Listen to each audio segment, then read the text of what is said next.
السلام علیکم ورحمۃ اللہ وبرکاتہ۔ الحمد للہ نحمده ونستعینه ونستغفره ونؤمن به ونتوکل علیہ ونعوذ باللہ من شرور انفسنا ومن سیئات اعمالنا، من یهده اللہ فلا مضل له ومن یضلل فلا هادی له۔ قال اللہ تعالی فی القرآن المجید والفرقان الحمید، اعوذ باللہ من الشیطان الرجیم، بسم اللہ الرحمن الرحیم۔ وقضى ربك الا تعبدوا الا اياه وبالوالدين احسانا اما يبلغن عندك الكبر احدهما او كلاهما فلا تقل لهما اف ولا تنهرهما وقل لهما قولا كريما واخفض لهما جناح الذل من الرحمة وقل رب ارحمهما كما ربياني صغيرا ربكم أعلم بما في نفوسكم إن تكونوا صالحين فإنه كان للأوابين غفورا۔ صدق الله العظيم۔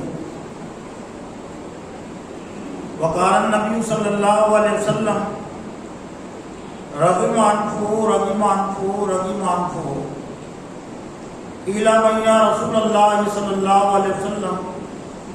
قال من أدرك والديه عند الكبر ثم لم يدخل الجنة أو كما قال عليه الصلاة والسلام۔ معزز و محترم دینی بھائیوں، بزرگوں، نوجوانوں، خواتین اور بہنوں، آج کے اس خطبے میں اسلام کا ایک اہم عنوان،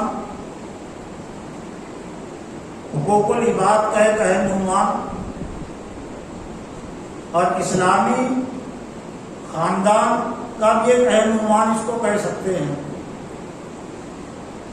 والدین کے حقوق جو اولاد پر عائد ہوتے ہیں، یعنی وہ ذمہ داریاں جو اولاد پر والدین سے متعلق ہے۔ حقوق الوالدین، اور یہ اتنا اہم عنوان اور موضوع ہے اور اہم رشتہ ہے کہ اللہ تعالیٰ نے اس کو اپنے رشتے کے بعد بندوں کے حقوق میں، بندوں کے رشتے میں سب سے مقدم قرار دیا۔ سورہ بنی اسرائیل میں اللہ تعالیٰ نے اس ترتیب کو بھی واضح کیا،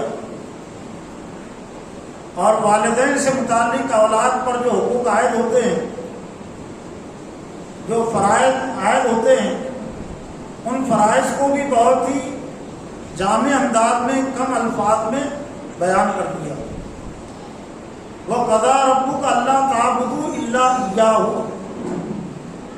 اولین طور پر خطاب حضرت محمد صلی اللہ علیہ وسلم تھے، اس لیے کہ قرآن مجید آپ پر نازل ہو۔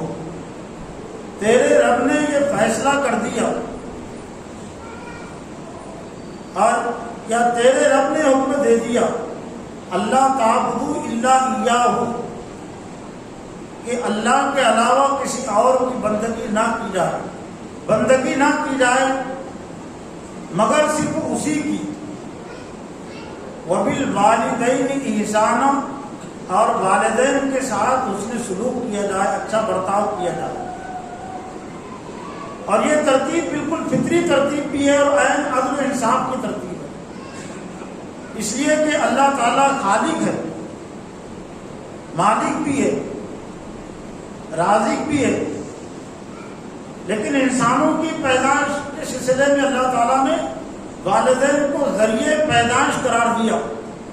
یہ اور بات ہے کہ اللہ تعالیٰ محتاج نہیں ہے، اور چند واقعات کے ذریعے سے اللہ تعالیٰ نے اپنی قدرت کو ثابت بھی کر دیا۔ حضرت آدم اور حضرت حوا کی پیدائش سے، حضرت مریم کی پیدائش کے حوالے سے، حضرت عیسیٰ علیہ السلام کی پیدائش کے حوالے سے اللہ نے اپنی قدرت کو واضح کر دیا۔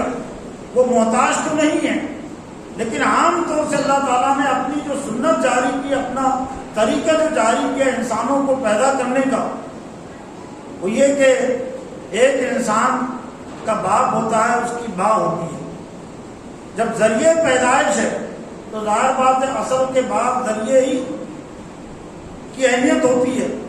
وبالوالدین احسانا، والدین کے ساتھ اس میں سلوک کیا جائے.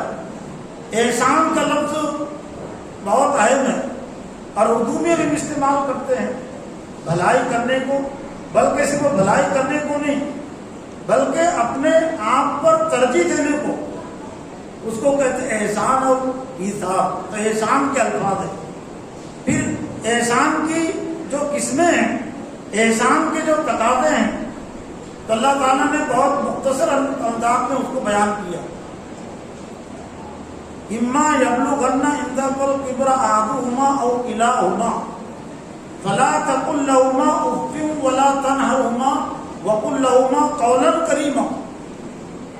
اگر والدین میں سے کوئی ایک یا دونوں تمہاری موجودگی میں بڑھاپے کو پہنچ جائے، تم والدین کا بڑھاپا پالو، دونوں کا یا دونوں میں سے کسی ایک کا، فلا تقل لهما اف، اف بھی مت کہو. گویا کہ اس سے کوئی جسمانی تکلیف تو نہیں ہوتی لیکن اس سے ذہنی تکلیف پہنچتی ہے. اس کا لفظ یہ عربی میں اور قرآن مجید میں ناگوار بات کے لیے کہا جاتا ہے. ناگوار انداز سے بات کرنا، جھڑکنے کی ممانعت ہے لیکن وہ تو بہت اس سے بھی آگے کا گناہ ہے. لیکن اف کہنے سے بھی منع کر دیا گیا. باپ نے کوئی حکم دیا اور اس کے جواب میں جھڑکا تو نہیں.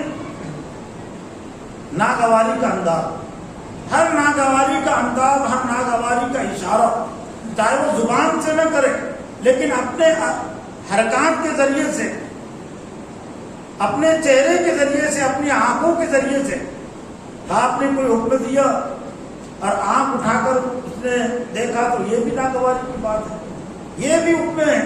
اپنے چہرے کے رنگ کو بدل دیا، اس کی پیشانی پر شکن آ گیا کہ باپ کا حکم اس کو پسند نہیں ہے. پسند، ناپسند اور پسند کا اظہار جس طرح سے زبان سے ہوتا ہے تو چہرے سے بھی ہوتا ہے، آنکھوں سے بھی ہوتا ہے اور حرکات اور سکنات سے بھی ہوتا ہے، اس کے انداز سے بھی ہو جاتا ہے. تو فلا تقل لهما اف، تو والدین کو اف بھی مت کہو. اب ہر نوجوان کو، ہر بیٹے کو، ہر بیٹی کو، ہر اولاد کو جائزہ لینا چاہیے.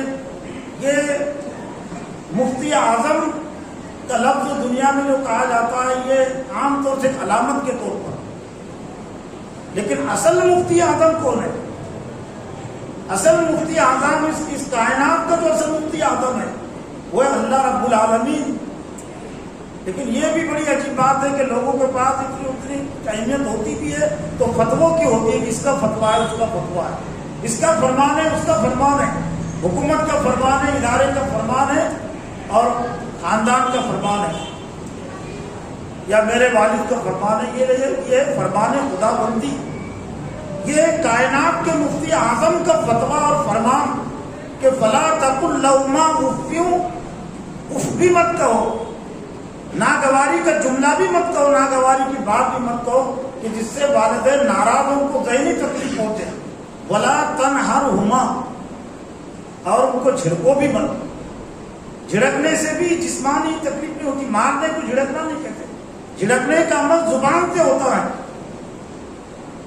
تو جھڑکو بھی مت، جھڑک کر بات مت کرو کہ والد نے کوئی حکم دیا اور جھڑک کر اس نے جواب دے دیا کہ نہیں مجھے منظور نہیں اور تم کو بس یہی پڑی ہے، تم کو بس یہی کہنا آتا ہے. جھڑکنا بھی منع ہے. یہاں تک کہ مانگنے والوں کو بھی جھڑکنے سے منع، سائلوں کو، فقیروں کو بھی جھڑکنے سے منع کیا گیا. وَأَمَّا السَّائِلَ فَلَا تَنْهَرْ، تو وہی الفاظ ہے. وَلَا تَنْهَرْهُمَا، ان کو جھڑکو مت. جب فقیر کو جھڑکنے سے منع کر دیا گیا، جو محتاج بن کر آیا ہے، ضرورت مند بن کر آیا ہے اور جس سے کوئی زیادہ قریبی رشتہ نہیں ہے، جس سے باپ کا رشتہ نہیں ہے، بھائی کا رشتہ نہیں ہے، لیکن وہ صرف مانگنے کا رشتہ مانگ رہا ہے، تو قرآن مجید میں اس سے ہی منع کہ فلا تنہر، وَأَمَّا السَّائِلَ فَلَا تَنْهَرْ. سورہ ضحیٰ میں اللہ تعالیٰ نے وعدے کیا، تو والد کو جھڑکنے کا تو کوس و دور سوال ہی پیدا نہیں ہو سکتا۔ وَلَا تَنْهَرْهُمَا وَقُلْ لَهُمَا قَوْلًا كَرِيمًا۔ اب یہ چیزیں تم بچنے کی تھی شروع کی کہ اف بھی مت کہو اور جھڑکو بھی مت، لیکن مثبت طریقہ کیا ہے؟ وَقُلْ لَهُمَا قَوْلًا كَرِيمًا، اور ان سے قول کریم عزت کی بات کرو۔ کریم کا لفظ اردو میں استعمال، کریم کے معنی ہوتے معزز کے، عزت کے۔ قول کہتے بات کو، وَقُلْ لَهُمَا قَوْلًا كَرِيمًا، باعزت طریقے سے بات کرو، عزت اور احترام کا لحاظ اور خیال رکھتے ہوئے بات کرو۔ اس سے اور اعلیٰ انداز نہیں ہو سکتا اعزاز کا۔ کریم اللہ کی صفت ہے، اللہ بڑا کریم ہے، کرم کرنے والا ہے۔ عبد الکریم نام ہوتے ہیں، کریم نام نہیں رکھ، عبد الکریم البتہ رکھ سکتے ہیں، لیکن وہی الفاظ ہے وَقُلْ لَهُمَا قَوْلًا كَرِيمًا، عزت والی بات، احترام والی بات ان سے کرو۔ قولاً کریما، وَقُلْ لَهُمَا قَوْلًا كَرِيمًا وَاخْفِضْ لَهُمَا جَنَاحَ الذُّلِّ مِنَ الرَّحْمَةِ، اور اپنے کاندھوں کو جھکا دو، من الرحمہ، نرمی اور رحم کے ساتھ، مہربانی کے ساتھ۔ رحمت بھی اللہ کی صفت ہے، رحم اور مہربانی، تو رحم اور مہربانی کے سلوک اور انداز کی اللہ تعالیٰ نے تلقین کی، کسی کو اپنے کاندھوں کو جھکائی مت، من الرحمہ، رحمت سمجھ کر، بوجھ سمجھ کر نہیں۔ اس کے دو مفہوم ہیں۔ کاندھوں کو جھکانے کا مطلب یہ ہے کہ کاندھے کا جو اطلاق ہوتا ہے یہ طاقت و قوت پر بھی ہوتا ہے، بوجھ اٹھانے کے لیے کاندھے استعمال کیے جاتے ہیں۔ تو گویا کہ اگر والدین کو تمہاری خدمت کی ضرورت ہے، بوجھ اٹھانے کی ضرورت ہے، تو یہ والدین کے بوجھ کو اٹھانے کو اپنے لیے زحمت مت سمجھو، رحمت سمجھو۔ وَاخْفِضْ لَهُمَا جَنَاحَ الذُّلِّ مِنَ الرَّحْمَةِ، اور کاندھوں کا جو اطلاق ہے، کاندھوں کا جو استعمال ہے، یہ کمانے کے لیے بھی ہوتا ہے، اٹھانے کے لیے ہوتا ہے، خدمت کے لیے بھی ہاتھوں کا استعمال ہوتا ہے اور کمانے کے لیے ہوتا ہے۔ گویا کہ والدین کی ضروریات کے لیے، ان کی کفالت کے لیے اگر کمانے کی ضرورت پڑے، کسب معاش کی ضرورت پڑے، تو اس کو اپنے لیے زحمت مت سمجھو، اس کو اپنے لیے رحمت سمجھو، رحمت کے ساتھ ان کے لیے کمائی کرو، محنت اور مشقت کرو۔ اور اگر وہ زمین پر لیٹے ہوئے چل نہیں سکتے، اٹھ نہیں سکتے، تو اپنے کاندھوں کو ان کے لیے وَاخْفِضْ لَهُمَا جَنَاحَ الذُّلِّ، نرمی کے ساتھ، رحمت کے ساتھ اپنے کاندھوں کو ان کے لیے جھکائے رکھو۔ وَقُلْ رَبِّ ارْحَمْهُمَا كَمَا رَبَّيَانِي صَغِيرًا،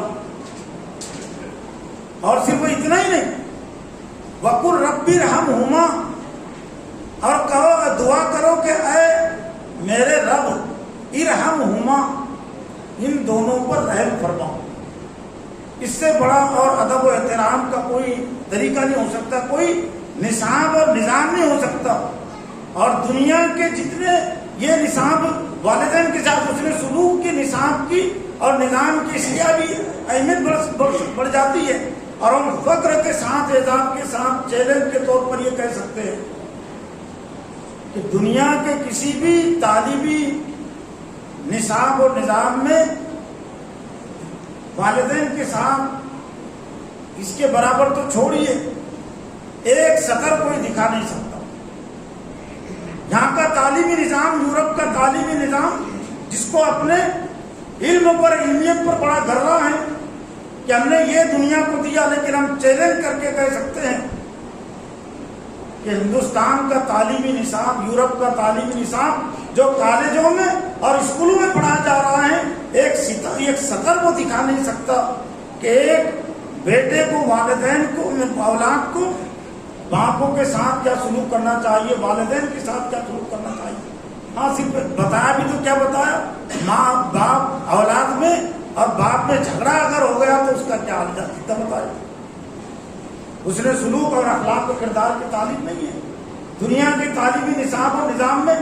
لیکن افسوس کے ساتھ کہنا پڑتا ہے کہ آج خود مسلمانوں کے پاس ان نصابوں کی اور نظاموں کی تو بڑی اہمیت ہے، اور لاکھوں کروڑوں روپیے خرچ کر کے اور عمر کا ایک بڑا حصہ لگا کر اس کو حاصل کرتے ہیں، اس کی ترغیب دیتے ہیں، لیکن وہ تعلیمی نصاب اور نظام جو خالق کائنات کا ہے، جس میں ایک انسان کو اپنے خالق کے ساتھ کیا سلوک اور برتاؤ کرنا چاہیے، ایک انسان کو اپنے والدین کے ساتھ کیا سلوک اور برتاؤ کرنا چاہیے، تنازع کا اسلام نے بعد میں بتایا، پہلے سلوک اور برتاؤ کا طریقہ بتایا کہ سلوک اور برتاؤ تمہارا کیا ہونا چاہیے۔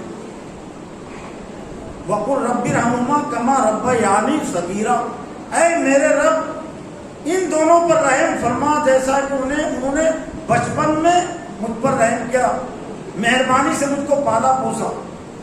کما ربیانی صغیرا ربکم عالم بما فی نفوسکم ان تکونوا صالحین فانہ کان للأوابین غفورا، تمہارا رب زیادہ جانتا ہے تمہارے نفسوں میں، تمہارے دلوں میں کیا ہے، تمہارے اندر کیا ہے، کس نیت سے تم خدمت کر رہے ہو، یا کہ صرف ظاہری طور سے نہیں، اللہ تمہاری نیت کو بھی دیکھ رہا ہے۔ کیا نیت صرف یہ ہے کہ ان سے مال و دولت مجھے ملے، یا ان کی صرف ڈانٹ اور مار سے میں بچ جاؤں؟ ان کی ڈانٹ اور مار سے بچانے کی بنیاد پر اگر وہ سلوک کرے گا تو جب والدین کے اندر ڈانٹنے کی طاقت اور قوت نہیں رہے گی تو وہ سلوک اور برتاؤ ختم ہو جائے گا، حسن سلوک کا سلسلہ ختم ہو جائے گا۔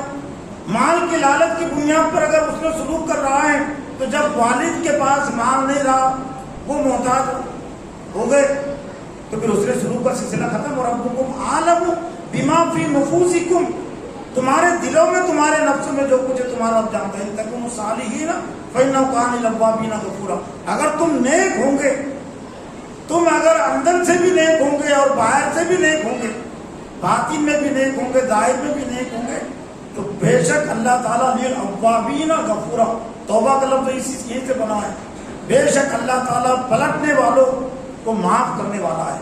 جو اللہ کی طرف متوجہ ہوتے ہیں تو اللہ تعالیٰ ان کی طرف متوجہ ہوتا ہے۔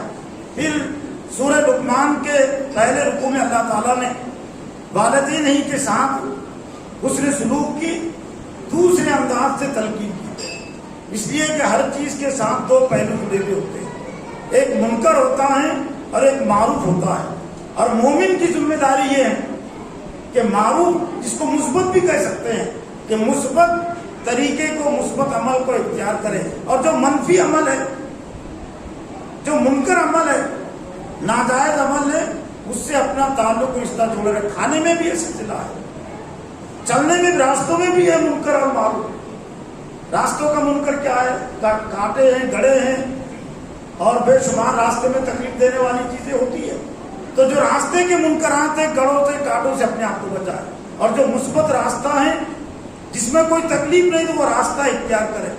تو ایسے ہی والدین کے ساتھ اس نے سلوک میں بھی یہ معاملہ ہے، اگر اس میں اعتدال نہ ہو تو پھر والدین کبھی کبھی خدا بن جاتے ہیں اور انسان اس کو ان کو خدا بنا دیتا ہے۔ گزشتہ نافرمان قوموں کا ایک جو بڑا مرد تھا، اور آج بھی ہے لیکن اس میں کمی آ گئی، دوسرے اعتدال کی طرف آج قومیں چلی گئی۔ ہر دور میں قوموں نے نبیوں کو جو جواب دیا تو ان کا جواب یہ تھا، دعوت کو قبول نہیں کرنے کے سلسلے میں، انبیاء کی دعوت کو ٹھکرانے کے سلسلے میں، نتبع ما وجدنا علیہ آباءنا، ہم اتباع اور پیروی کرنے والے ہیں ان طریقوں کی جس پر ہمارے باپ دادا کو ہم نے پایا ہے۔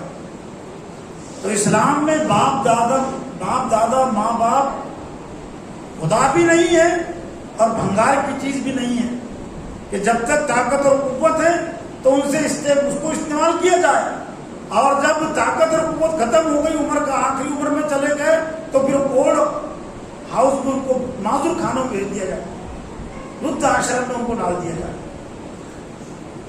یورپ میں بھی یہی ہو جاتا، اور ہندوستان میں بھی اب یورپ کی نقالی ہو رہی ہے، اس کے اثرات مسلم معاشرے میں بھی پڑتے ہیں۔ تو سورہ لقمان میں اللہ تعالیٰ جس انداز سے والدین کے مقام مرتبے کو واضح کیا، تو وہاں پر وہ جو منفی جو پہلو ہے جو شیطان ذہن و دماغوں میں بٹھا دیتا ہے، وَوَصَّيْنَا الْإِنسَانَ بِوَالِدَيْهِ حَمَلَتْهُ أُمُّهُ عَلَى وَهْنٍ وَفِصَالُهُ فِي عَامَيْنِ أَنِ اشْكُرْ لِي وَلِوَالِدَيْكَ الی المصیر، اور ہم نے حکم دیا انسان کو کہ والدین کے ساتھ وہ اچھا سلوک کرے، اور والدین میں بھی خاص طور سے ماں کے مقام و مرتبے کو، ماں کے ساتھ اس نے سلوک کو زیادہ واضح کیا گیا۔ کیوں؟ ضرورت تھی، ضرورت اس لحاظ سے تھی کہ ماں باپ کے مقابلے میں ذرا کمزور ہوتی ہے، باپ کے مقابلے میں گھر میں عمل دخل بھی کم ہوتا ہے، نائب امیر ہوتی ہے ماں۔ اولاد کے لیے اصل امیر باپ ہے اور نائب امیر ہے اس کی ماں۔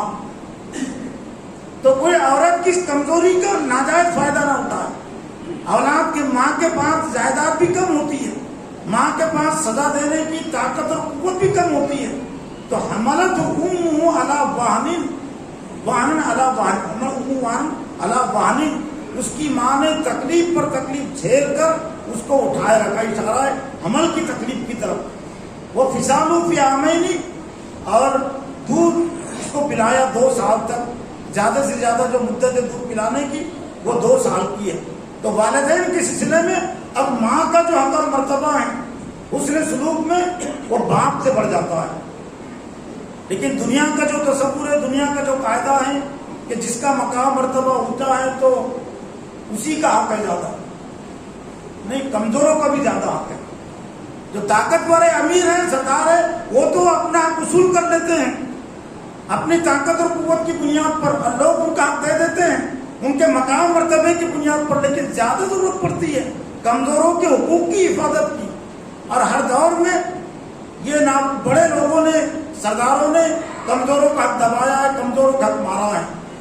بہت سارے معاشرے میں بھی اولاد جو ہے تو ماں باپ کا حق تو دے دیتے ہیں لیکن ماں کا حق نہیں دیتے، تو ماں کے حق کو اللہ تعالیٰ نے زیادہ نمایاں کیا، اور ایک طرح سے 3 گنا اس کو باپ کے مقابلے میں بڑھا کر پیش کر دیا۔ اور پھر حدیث رسول میں تو اور زیادہ اس کی وضاحت کر دی گئی، وہ اسی آیت کی ترجمانی، حملت امہ وہن علی وہن۔ ایک صحابی اللہ کے رسول کے پاس آتے کہتے اللہ کے رسول، من آپ کو بھی حسن صحابتی، میرے حسن سلوک کا سب سے زیادہ مستحق کون ہے؟ تو آپ نے فرمایا کہ امہ کا، ثم من امہ کا، ثم من امہ کا، ثم قال ابا۔ صحابی نے عرض کیا کہ میرے حسن سلوک کا سب سے پہلے نمبر پر کون ہے؟ آپ نے فرمایا کہ تیری ماں۔ دوسری مرتبہ پوچھا کہ تیری ماں۔ تیسری مرتبہ پوچھنے پر بھی کہا اللہ کے رسول تیری ماں۔ چوتھی مرتبہ پوچھنے پر کہا ثم ابا کا، تیرا باپ۔ اب وہ لوگ ذرا اپنے دامن میں جھانک کر دیکھے اور اپنی عقل کا ماتم کرے، جو اسلام پر الزام رکھ دیتے ہیں کہ اسلام میں ماؤں کا کوئی حق نہیں ہے، زیادہ عورتوں کا کوئی حق نہیں ہے۔ تو ہمیں کہنا چاہیے اور ان کو سمجھنا چاہیے کہ اسلام نے حسن سلوک کے سلسلے میں عورتوں کو مردوں کے مقابلے میں جھکتا ہوا ماپ دیا ہے، اور خاص طور پہ ماں باپ کے رشتے کے سلسلے میں 3 گنا اسلام نے جھکتا ہوا ماپ دیا ہے عورتوں کو۔ مائیں جتنا احسان کرے، احسان مند ہو، اتنا کم ہے۔ باپ کے مقابلے میں 3 گنا مقام و مرتبہ حسن سلوک کے سلسلے میں اللہ نے ان کا، اللہ اور اس کے رسول نے بڑھا دیا ہے۔ چوتھی مرتبہ مجھے اللہ کا فرما کے تیرا باپ۔ لیکن کوئی ماں باپ کی اس اہمیت اور اس مقام مرتبے کو یہ نہ سمجھ لے کہ اگر وہ کچھ بھی حکم دے اور کچھ بھی کرنے کے لیے کہے تو میرے لیے ان کا حق کو ماننا ضروری ہے، کیونکہ میرا باپ ہے، میری ماں ہے۔ اس لیے اللہ نے یہاں سورہ لقمان کے جو دوسرے رکوع میں جہاں تفصیل بیان کی تو وہاں پر اس کو واضح کر دیا، وَإِن جَاهَدَاكَ عَلَىٰ أَن تُشْرِكَ بِي مَا لَيْسَ لَكَ بِهِ عِلْمٌ فَلَا تُطِعْهُمَا وَصَاحِبْهُمَا فِي الدُّنْيَا مَعْرُوفًا۔ اور اگر والدین تم پر دباؤ ڈالے، زور ڈالے یہ شرک کرنے کے سلسلے میں کہ تم میرے ساتھ شرک کرو، اللہ کی نافرمانی کے سلسلے میں دباؤ ڈالے کہ تم بھی جو ہے تو اللہ کے علاوہ کسی اور کو پوجو، کسی اور کو سجدہ کرو، کسی اور کو رکوع کرو، پوجا پرستش یہ صرف اللہ کی ہے۔ وَإِن جَاهَدَاكَ عَلَىٰ أَن تُشْرِكَ بِي مَا لَيْسَ لَكَ بِهِ عِلْمٌ، کہ جس کا تمہیں علم نہیں ہے، اگر ماں باپ شرک کرنے کے لیے کہے تو فَلَا تُطِعْهُمَا، تو ان کی اطاعت مت کرو، ان کی بات مت مانو۔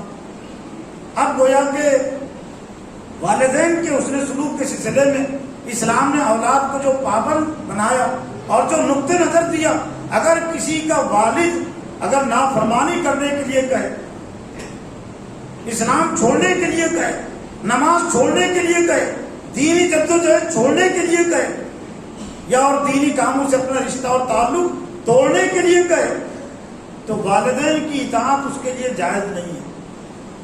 لیکن کوئی اس انداز اور حکمت سے یہ نہ سمجھ لے کہ جب والد شرک کرنے کے لیے کہے، والد مشرک ہو جائے، میرے والد نافرمان ہو جائے، تو میں بھی ان کے ساتھ جو چاہوں برتاؤ کروں، برا سلوک کروں، برا برتاؤ کروں، تو اطاعت اور فرما برداری سے منع کر دیا گیا، بات ماننے سے تو روک دیا گیا کہ بات مت مانو شرک کے سلسلے میں، اللہ اس کے رسول کی نافرمانی کے سلسلے میں، لیکن پھر پابند بنا دیا گیا۔ وہ صاحب ہما فی دنیا معروف، اور دنیا میں ان کے ساتھ اچھا سلوک اور برتاؤ کرو۔ والدین اگر نافرمان بھی ہے، اگر مشرک بھی ہے، کافر بھی ہے، اور گناہ کرنے کے لیے کہے تو گناہ تو مت کرو، ان کی بات تو مت مانو، لیکن وہ صاحب ہما فی دنیا معروف، معروف کا لفظ بھی بہت وسیع ہے۔ امت مسلمہ کی منصبی ذمہ داریوں میں ہے کہ تأمرون بالمعروف وتنہون عن المنکر، تمہارا کام ہی ہے معروف کا حکم دینا اور منکر سے روکنا۔ تو اولاد کو کہا گیا کہ ان کے ساتھ دنیا میں بہتر سلوک کرو۔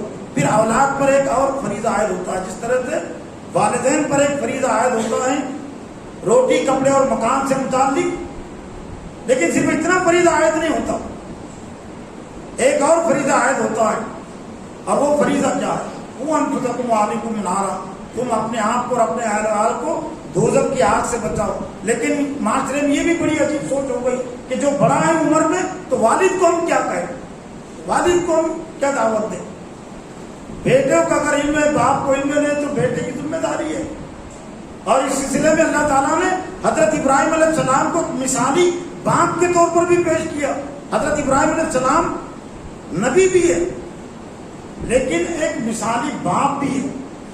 اور وہ باپ کس طرح کے؟ جب انہوں نے دیکھو قرآن مجید میں سورہ انعام میں اللہ تعالیٰ نے حضرت ابراہیم علیہ السلام کا وہ طرز عمل، وہ کردار جو ان کے باپ آدر سے متعلق ہے، وہ واضح کر دیا۔ وَإِذْ قَالَ إِبْرَاهِيمُ لِأَبِيهِ آزَرَ أَتَتَّخِذُ أَصْنَامًا آلِهَةً إِنِّي أَرَاكَ وَقَوْمَكَ فِي ضَلَالٍ مُبِينٍ۔ یاد کرو حضرت ابراہیم علیہ السلام کو، جبکہ انہوں نے کہا اپنے باپ سے کہ اے میرے ابا، میں تمہیں بھی اور تمہاری قوم کو بھی کھلی ہوئی گمراہی میں دیکھ رہا ہوں۔ تو باپ اگر کھلی ہوئی گمراہی میں ہے